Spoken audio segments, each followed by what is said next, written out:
What's up, everybody? Welcome back. We're here with some NFL DFS picks and lineup advice. It's still wild card weekend this time for the three-game slate on Sunday. Bucks versus Eagles, Cowboys versus 49ers, Chiefs versus the Steelers.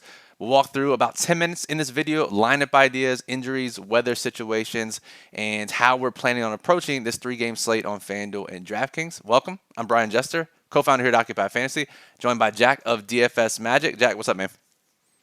Hey Brian, how's it going? Good to be back from one of these. A little bit of pain yesterday for us. We talked about how we might lose, and it would be if we got Josh Allen, and we got Josh Allen. Absolutely got Josh Allen. And they were throwing up 30 in the fourth quarter. Looked a little personal there towards the end, and just record-setting performances from that Bills offense. So shout out to them.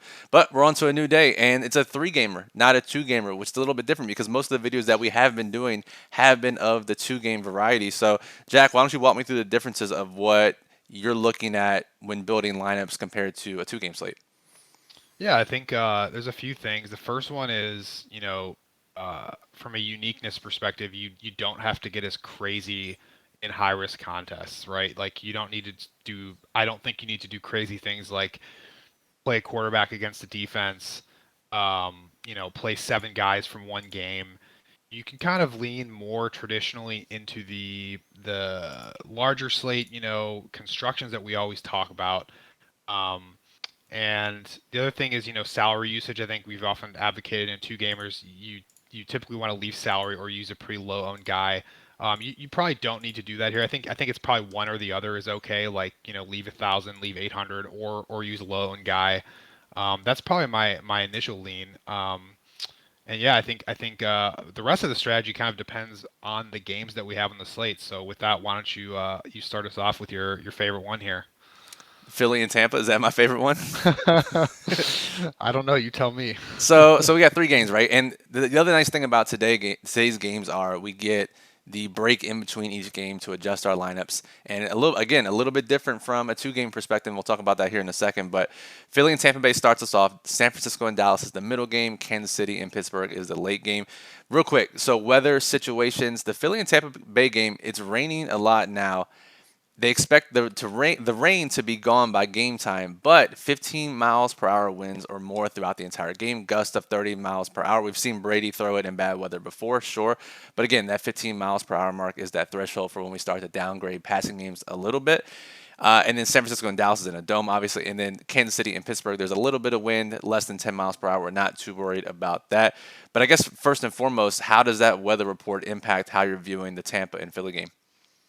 Yeah, it's a really important point, and again, we hit this every time, Brian. The field just does not adjust to weather enough. It's kind of remarkable, but we see, sites projections like there could be a blizzard, and sites don't really alter projections for players. So, I think if you look at the Vegas on this one, we have the total has dropped 2.5 points, which is pretty significant, right? The spread has dropped, which indicates less projected points for Tampa Bay.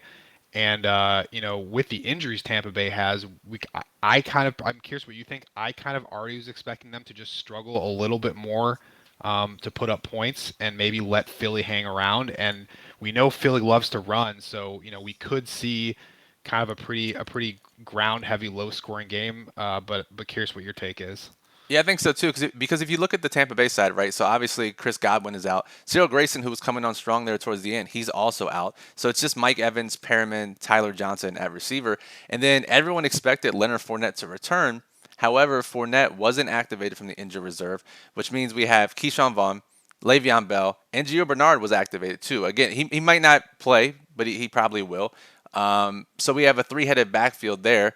And then, yeah, we know Philly likes to run the ball. Really quickly, while we're on this game in the backfield, how do you think the field's going to play this backfield with Keyshawn Vaughn, who is just 4,500 on DraftKings? And how are you thinking of playing it? Yeah, so if you just kind of pull up, I think one thing to look at on these short slates is if you just look at running backs on the slate and look at the prices, um, Vaughn and Sanders are really in their own league in terms of their, at least on FanDuel, they're sub 6K. I don't know what if you have DraftKings up, you could share that, but they're clearly cheaper than the other top guys, and they're you know at least on paper, the lead backs for their offenses. So, we'll probably see a lot of sites project them as the highest running backs on those teams. So I would expect a lot of ownership there, just purely from a value point of view. But to your point, Brian, there's a lot of uncertainty with how the touches are going to be allocated in Tampa Bay, and it's probably true on the Philly side as well, right? Yeah, for sure. I mean, we know Philly likes to run these three-headed backfields, and on DraftKings, Darrell Williams is 5,200. CEH is out, and he'll get a lot of ownership there as well. The one that's interesting to me is Tony Pollard's 5,300, right? So all these guys below him are going to be higher owned than Pollard, but we know he can get there on 8 to 12 touches. And honestly, it wouldn't shock me if he outscores all those guys. And honestly, it wouldn't even shock me if he approaches the touch counts of all those guys except Darrell Williams. Yeah, I mean, it's a great point. Again, I think what people have to recognize with these guys, Vaughn and Sanders, is they're sure they could get 20 touches and score 25 fantasy points, but their floors are really low. So for high risk contests, if you're looking for a way to pivot off of a high owned player, I think starting there is probably good. And I think your point on Pollard is great. In addition to his ceiling and his upside, that game is probably the most friendly environment for scoring points. Yeah, I'll get back to that in 1 second, but I do want to ask you about the Pittsburgh and Kansas City game because the two injuries we have to worry about. So CEH is already out. Just talked about Darrell Williams, but Darrell Williams is coming off an injury of his own, limited in practice most of the week, left at halftime of the last game, and they're 13-point favorites here. So Darrell Williams is 5,200 on DraftKings, McKinnon's 4,100, and Derek Gore is min price at 4K. Are you interested in 150 maxing, 20 maxing, playing any of those secondary Kansas City running backs in the event that this is a blowout? That's a tough one. I'm looking at so snap counts. Yeah, you're right. They're pretty much it was a three-headed monster. The week before that, he got 80. Daryl got 80% of the snaps. I mean, probably not. I think I'd rather take a shot on, someone like Pollard. But I mean, I think it's also just a good point to say, we're talking about some pretty bad plays here. Like the running backs on the slate are just not good, Right, right? right, Are you gonna, are exactly. you gonna wade into those guys to the Gore Well, I guess McKinnon? what you could do here, right? You just play Darrell Williams. Don't play these other guys. And then once the 8 o'clock game rolls around, you see where your lineups stand. And if you need some differentiation, need to catch up, and you know everyone's going to have Darrell Williams in that price range, you just drop to McKinnon or Gore. And now you have not only salary left over, but now you have a way lower owned player. And you already know what you need. You don't have to go into your lineups with Gore and McKinnon. You can just swap to that before 8:15. Yeah, I agree. That is a perfect way to play it. I'm just gonna copy you on that. Sounds good. All right, so the game that you and I both like the most, 51 point total, 3 point spread. Both quarterbacks won't be the highest owned on the slate. That honor goes to Mahomes. But San Francisco and Dallas. Talk to me about why you like this game the most, Jack, and how you plan on stacking it. Yeah, I mean, the easiest thing to do is you just stare at the Vegas information and you see, like you just mentioned, Philly, Tampa, total dropping. San Francisco, Dallas has gone up at least 1 point in some places. Looks like 1.5, and the close spread is the other thing, which indicates both teams have a respectable total. Um, quickly, if you look at Pittsburgh, Kansas City, similar to the first game, lower total, big spread. So I mean, San Francisco, Dallas, I think it just sticks out because of Vegas, because of the ownership that you just mentioned. We don't. It's not often you get the highest game total on the slate having not the highest owned quarterbacks. And I think we also have a good combination of stackable pieces in both offenses that are pretty reasonably priced. So who do you like? Let's start with the Dallas side. I mean, who do you like as far as the eat the good chalk and then maybe some lower owned guys or some value guys? Yeah, so it's interesting, right? So I think if you play the Dak side, you're not playing much Zeke in those stacks because of his decreased passing game usage this year. But you have Amari Cooper, CeeDee Lamb's going to get the ownership. Cedric Wilson will go overlooked despite his 2 touchdown game last week. The field is still pretty sharp now, so I like him on a 3 game slate at 4,300. Going to play almost every snap with Gallup still out, obviously. And then Dalton Schultz you have to like with all the other tight ends on the slate. If you look at the tight ends on the slate, right, we got Kelsey, Gronk, Goddard, Freiermuth, like Kittle, wait, all these guys, and Schultz is the fourth highest priced one. So I don't know if people really play him. So I like him as a low owned piece. And then running back on the San Francisco side, then you have I think everyone's going to play Debo. Everyone's going to play. Well, I guess most people will play Kittle. then I mean, you have to like Jawan Jennings, despite him winning someone $1 million last week. I don't think he'll be that highly owned, despite playing more snaps recently than he has been earlier in the year. Yeah, absolutely agree. One guy that sticks out to me is Eli Mitchell. I mean we haven't projected in the 20 to 30 range. It wouldn't shock me if he's a little bit lower. He's expensive, so people probably will want to jam in the Darrell, the Vaughn, Sanders, and then pay up for some of those premium receivers and tight ends. But I mean Mitchell gets a ton of touches.